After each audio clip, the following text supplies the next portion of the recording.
मित्रांनो, एक मुलगा आहे ज्याला की काहीच जमत नाही असं त्यांच्या घरी त्याला सांगितलेलं आहे. जसं की तो त्यांच्या आई-वडिलांच्या नुसार ज्या काही गोष्टी आहेत, जसं की खेळणं असेल जास्त, त्याच्यामध्ये तो एवढा चांगला नाही आहे. त्याच्यानंतर त्याचं जे कम्युनिकेशन आहे, त्याच्यामध्ये तो चांगला नाही आहे. अशा पद्धतीचं त्यांच्या घरच्यांनी त्याला गृहीत धरलं आहे. मुलाचं वय आहे 3, 4, 5 वर्ष. त्याच्यानंतर जो तो शाळेमध्ये जातो, त्यावेळेस खूप शाय आणि इंट्रोव्हर्ट होतो, कारण की त्याला घरी येऊन तशा पद्धतीनं सांभाळलेला आहे की तो काहीच करू शकत नाही, तो काहीच चांगलं काम करत नाही. तर त्या पद्धतीनं तो शाळेमध्ये पण उभा राहतो. शाळेमध्ये पण त्याला सेम अशाच पद्धतीची वागणूक भेटते. कारण की त्याचा जो कॉन्फिडन्स आहे, जो कॉन्फिडन्स त्याच्या घरच्यांनी त्याला जज करू आणि त्याला तू चांगलं खेळत नाही किंवा मग तू चांगल्या गोष्टी करत नाही म्हणून त्याचा कॉन्फिडन्स जो कमी केलेला आहे, सेम अशाच पद्धतीनं त्याचा शाळेमध्ये पण शिक्षकांकडून, मुलांकडून या गोष्टीचा व्यवहार त्यासोबत होत असतो. तो मुलगा एवढा नर्वस होतो की त्याला माहिती आहे की आपल्याला जी गोष्ट मिळणार आहे, ती गोष्ट सगळ्यात शेवटी भेटेल. आपण जी गोष्ट करू ते आपल्याकडून चुकीची होणार आहे. जे आपले चुलत भाऊ असतील, आपले मित्रमैत्रीण असतील, तर त्या सगळ्यांपेक्षा आपण खूपच कमजोर आहोत आणि आपल्याला त्या गोष्टींचं जास्त काही आपल्याला करता येत नाही. त्यानंतर तो मुलगा असाच खेळत असताना एक माणूस त्याला ऑब्झर्वेशन करत असतो. तो म्हणजे कुंभार असतो आणि त्या कुंभारानं त्याला पाहिलेलं असतं की हा मुलगा खूप जास्त परेशान आहे, इंट्रोव्हर्ट आहे आणि शाय पण आहे आणि त्याला खूप सारे लोक त्रास देत आहेत. मग तो त्याला बोलवतो आणि अर्धा एक तास त्याची विचारपूस करतो आणि त्याच्याशी दररोज गप्पा मारत बसतो.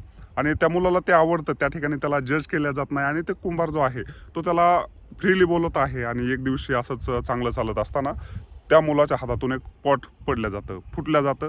मुलगा खूप रडतो, म्हणतो मी तुम्हाला म्हटलं होतं माझ्या हातातून सगळ्या चुका होतात आणि तुम्ही सांगितलेलं माझं ऐकलं नाही आणि आज बघा मी डबल तुमचं नुकसान केलेलं आहे.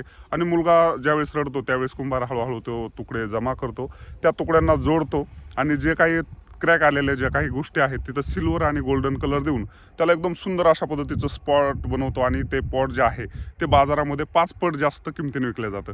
तर त्या मुलाला ते कुंभार जो आहे तो म्हणतो की बाबा तू असं काही घाबरू वगैरे नको. तो त्याच्या मुलाच्या घरी जातो आणि त्याच्या आईवडिलांना सांगतो की बाबा तुमचा मुलगा या गोष्टीमध्ये कमी आहे, त्या गोष्टीमध्ये कमी आहे.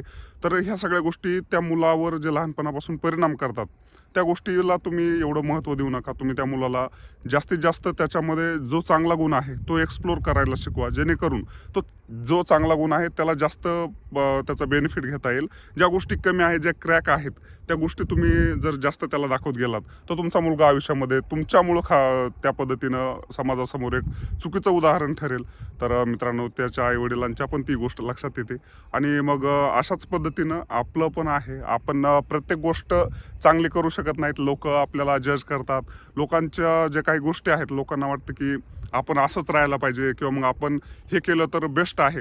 तर लोकांचा बिलकुल विचार करायचा नाही. आता माझे तर फॉलोअर खूप हुशार आहेत, सगळ्यांना माहिती आहे. प्रत्येकाचे आपण एक्सेप्टेशन पुरं करू शकत नाहीत. प्रत्येकाला जसं वाटेल तशा पद्धतीनं चांगलं राहू शकत नाहीत. आपण जे आहेत सर्वोत्कृष्ट आहेत. देवानं आपल्यासारखं एक बनवलेलं आहे. तुम्हाला माहिती आहे आपला जन्म खूप साऱ्या छोट्या छोट्या ते काही जे आहेत त्यांच्यापासून एकच जिवंत राहिलेलं आहे. त्याच्यामुळे आपण स्पेशल आहोत. आपल्यासारखा देव दुसरा बनवूच शकत नाही. मग आपण कधीच कोणापेक्षा कमी नाहीत. आजच्या ब्लॉगमध्ये एवढंच. धन्यवाद.